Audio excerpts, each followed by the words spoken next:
कहानी की लेखिका सर का है टेका सुनीता सैनी। आधी रात का समय स्केरी था। पंपकिन।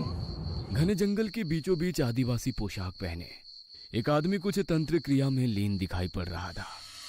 उसके सामने एक ताबूत नुमा बक्सा रखा हुआ था और पास ही में उसने अग्नि जलाकर यज्ञ प्रज्वलित किया हुआ था।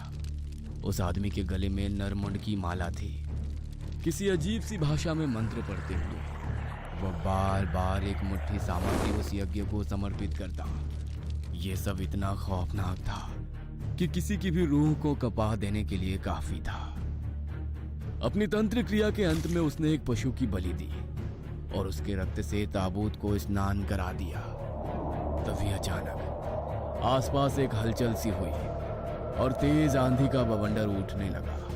आसपास के जंगलों के सियार एक सुर में रोने लगते हैं और आसमान में एक जोरदार बिजली कड़कती है। उसके साथ ही वो तंत्र करता हुआ आदमी उठकर जोर जोर से हंसने लगता है। रात के तकरीबन 8 बजे का समय था। 6 घंटे का लंबा सफर करके 20 लोगों की टीम अंडमान के घने जंगल के बीचों बीच पहुंच चुकी थी। ये जंगल 3 तरफ से समुद्र से घिरा हुआ था और आसपास में बस 1-2 छोटे छोटे गांवों के अलावा कहीं कुछ नजर नहीं आ रहा था। आर्कियोलॉजिकल डिपार्टमेंट के अनुसार यही वो लोकेशन है जहां पर कोयला होने की बात सामने आई है। हम लोगों को इस जंगल को साफ करके खुदाई का काम शुरू करना है। बॉस, अब तो अंधेरा हो रहा है। फिलहाल तो हम लोग ना कहीं आसपास सही सी जगह देखकर अपना कैंप लगा लेते हैं।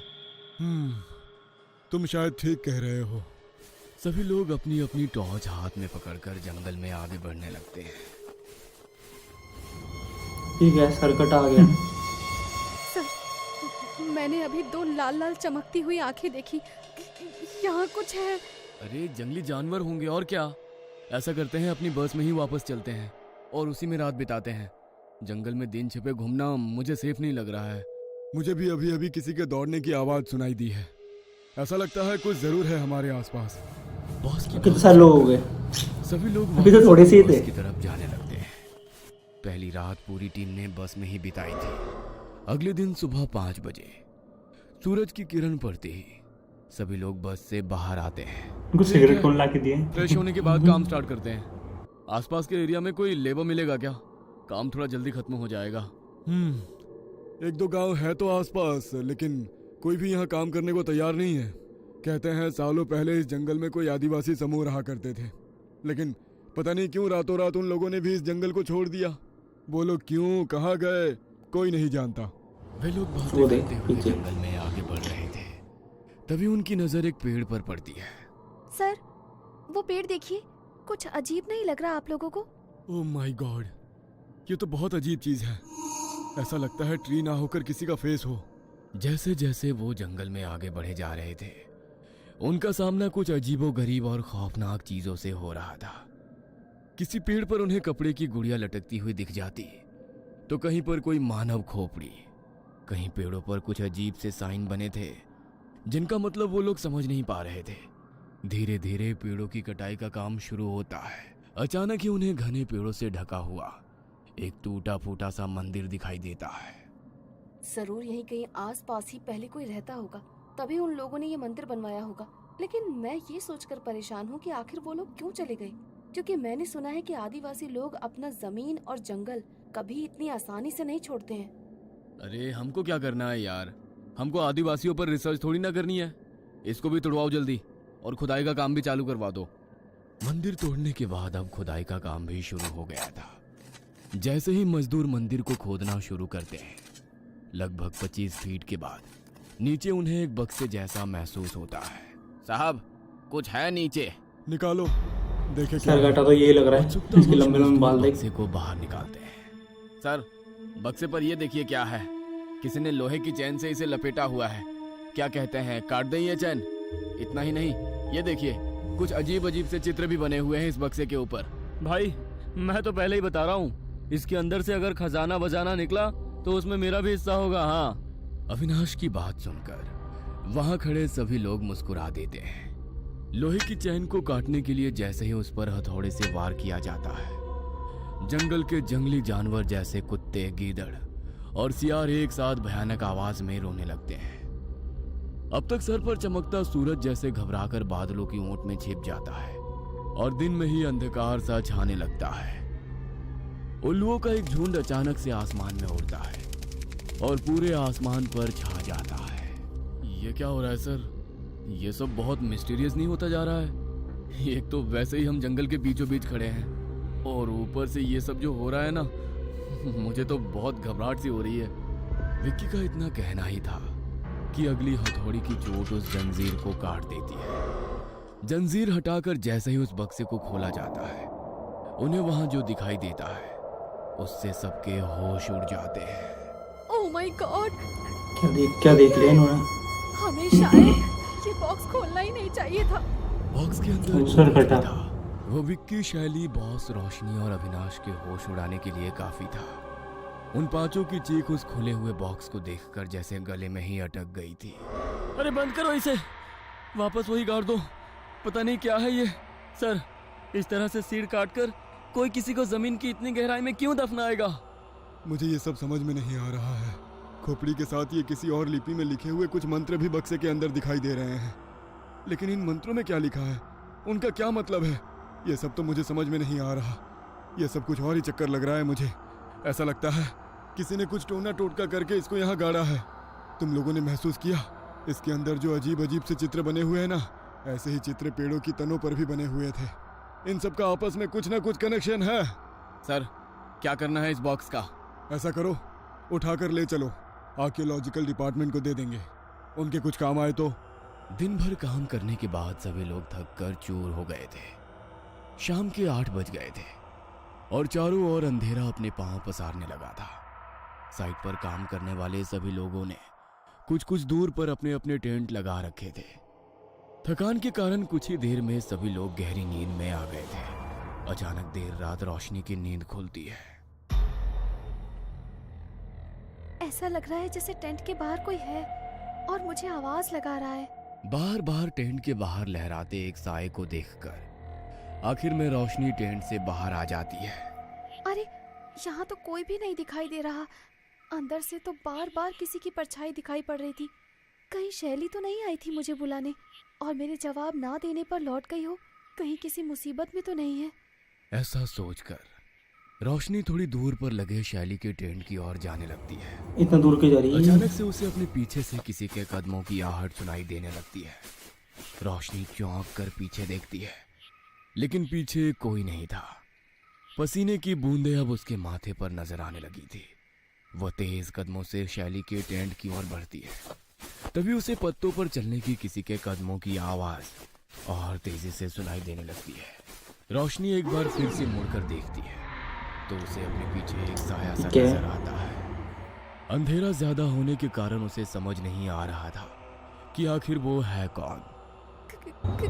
ओहो। कौन हो तुम? क्या चाहिए? मेरे पीछे पीछे क्यों आ रहे हो? रोशनी के इतना कहते ही वो साया बिजली की तेजी से उसके बिल्कुल करीब आ जाता है। रोशनी के चेहरे के पास पहुंचकर वो ये तो अपनी वही आंखें सर सर कटा से ना, हटाता है मुंडे नहीं तो वो थे। देखती है कि वहां पर किसी इंसान का सिर्फ धड़ खड़ा था। उसके शरीर पर से सर गायब था और गर्दन से लगातार खून बह रहा था। उसे देखकर रोशनी पूरी ताकत से चिल्लाने लगती है। तभी उसे अपने दूसरी ओर किसी के गर्म सांसों का अपने चेहरे पर टकराने का एहसास होता है। रोशनी चौंक कर पलट कर देखती है तो दूसरी ओर हवा में एक खौफनाक सर लहरा रहा था। बिना धड़ का सिर हवा में तैरते हुए इतना भयानक लग रहा था कि उसे देखकर रोशनी का खून ही जम गया था। इससे पहले कि रोशनी कुछ भी समझ पाती, एक लंबा सा हाथ उसके सीने के आर पार हो जाता है। रोशनी की दिल दहला देने वाली चीख पूरे जंगल में गूंजती है और वो वहीं गिर पड़ती है। अगले ही पल पेड़ की लंबी जटाएं उसके पैरों में उलझती है और वो एक ऊंचे पेड़ पर उल्टी लटक जाती है। रोशनी की चीख इतनी खौफनाक थी कि लगभग सभी उस चीख को सुनकर अपने अपने टेंट से बाहर आ गए थे। ये किसके चीखने की आवाज थी? कुछ तो बहुत खतरनाक हुआ है अभी अभी। सब अपने आसपास देखो, सब लोग सही सलामत है ना? हम में से कोई मिसिंग तो नहीं है? सर, रोशनी नहीं है। सब लोग टॉर्च लेकर ग्रुप में अलग अलग दिशाओं में जाओ। हम जल्दी ही रोशनी को ढूंढ लेंगे, कुछ नहीं होने देंगे उसे। तीन लोगों के ग्रुप में सभी रोशनी को ढूंढने निकल पड़ते हैं। अचानक ही एक पेड़ पर से कुछ टपकता हुआ विक्की के ऊपर गिरता है। विक्की टॉर्च से पेड़ के ऊपर देखता है तो उसकी चीख निकल जाती है।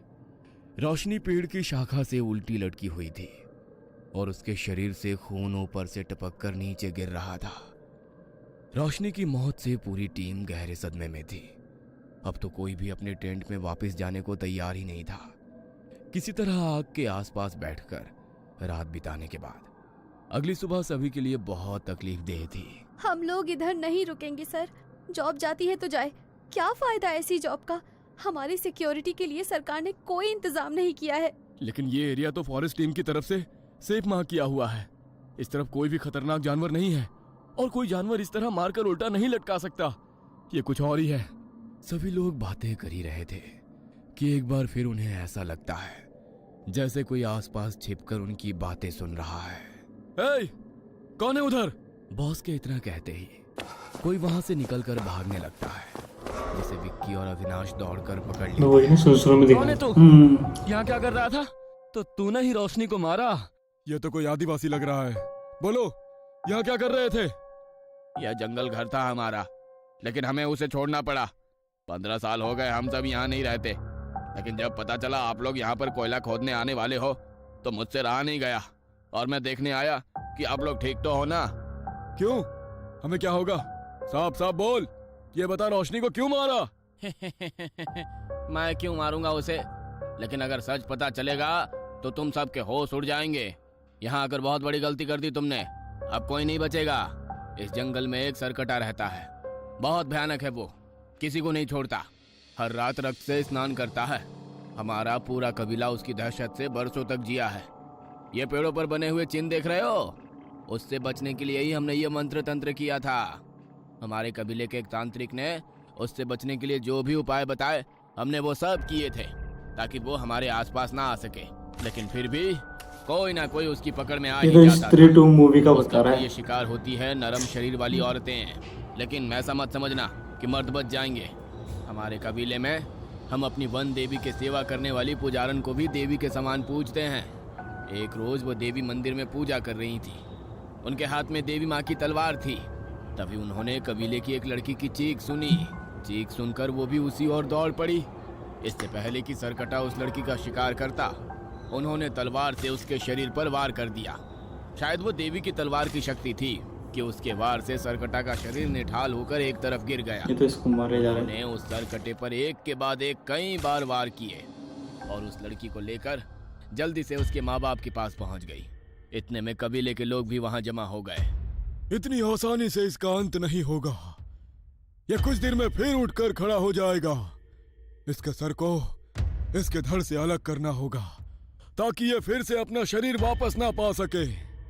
तांत्रिक की मदद से उस दुष्ट के सर को एक मंत्र विधि के द्वारा ताबूत में बंद करके जंजीरों में जकड़कर मंदिर के नीचे दफना दिया गया और उसका धड़ अलग स्थान पर दफनाया गया। दोनों ताबूतों को मंत्रों की शक्ति से बांधा गया ताकि वह वापस बाहर ना आ सके। इतना होने के बाद भी उस सरकटे के अभिशाप से हमारे कबीले को मुक्ति नहीं मिली। पूरे कबीले में भयंकर महामारी फैल गई। लोग मरने लगे। पीने का पानी भी दूषित हो गया। कबीले के लोग इस जगह को अभिशापित मानने लगे और फिर ये जंगल छोड़कर चले गए। तो क्या ये जगह सच में शापित है? हाँ, आपने उसे बाहर निकालकर अच्छा नहीं किया। वो वापस आ गया है। अब उसे रोकना बहुत मुश्किल हो जाएगा। क्या बॉस, आप भी उसकी बातों पर यकीन कर रहे हैं? भूत प्रेत कुछ नहीं होता। मुझे तो लगता है इसने ही मर्डर किया है रोशनी का। सभी लोग उस लड़की की कहानी सुन रहे थे कि तभी उन्हें फिर से किसी की चीख सुनाई देती है। कोई जंगल की तरफ तो- गया था क्या? हाँ सर, वो शैली मैडम को बाथरूम जाना था तो वो थोड़ा सुनसान जंगल की तरफ गई है। शिट, जल्दी चलो। ये लड़का सच बोल रहा है। शैली की जान को खतरा है। आप कुछ नहीं कर पाएंगे साहिब। वो ले गया होगा मैडम को। उनको छोड़ो, अपनी जान बचाकर निकल जाओ यहाँ से। ठीक है, मैं हेडक्वार्टर कॉल कर देता हूँ। चलो सब लोग बस में बैठो। बॉस अपना फोन बार बार ट्राई करते हैं लेकिन उनका फोन नेटवर्क एरिया में ही नहीं था।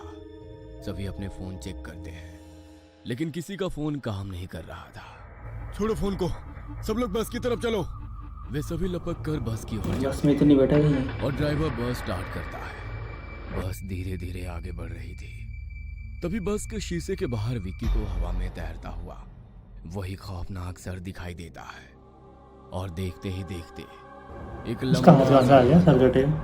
विक्की को चलती बस से बाहर खींच लेता है और जमीन में ले जाकर पटक देता है, गया है जिससे तो विक्की के सर से खून का फुवारा छूट पड़ता है और उसी पल उसकी मौत हो जाती है। ड्राइवर, बस को पूरी स्पीड में भगाओ, कोई भी सामने आए रुकना नहीं। बस बंद हो ड्राइवर गई। बस को स्टार्ट करने की बहुत कोशिश करता है, लेकिन बस आगे बढ़ने का नाम ही नहीं ले रही थी। सर, पता नहीं क्या हो रहा है, बस स्टार्ट ही नहीं हो रही। हम सब मारे जाएंगे, कोई नहीं 4 बचेगा। लोग हैं और आप लोग यहाँ आज रुककर से ये अपनी पागल। मौत का इंतजार करते रहो, मैं जा रही हूँ। रूबी बस से उतरकर भागने लगती है। रूबी को रोकने के लिए 2 लोग उसके पीछे भागते हैं। अचानक ही एक बड़े से पत्थर से टकराकर वो दोनों गिर पड़ते हैं और रूबी दौड़ते हुए आगे निकल जाती है। क्यों मेरे पीछे आ रहे हो? जाओ तुम लोग, मैं अब तुम्हारे साथ नहीं आऊंगी। किसी गांव में जाकर मदद मांग लूंगी, मुझे जिंदा रहना है। इतना कहकर रूबी पलटकर देखती है तो उसकी चीख निकल जाती है। उसके ठीक पीछे सरकटा खड़ा हुआ था। सरकटा का लंबा सा हाथ आकर उसकी गर्दन में रस्सी की तरह लिपट जाता है और रूबी वहीं दम तोड़ देती है। रूबी की लाश के कुछ ही दूर पर उन दोनों की भी लाश पेड़ से उल्टी लटकी थी, जो रूबी के पीछे भागे थे।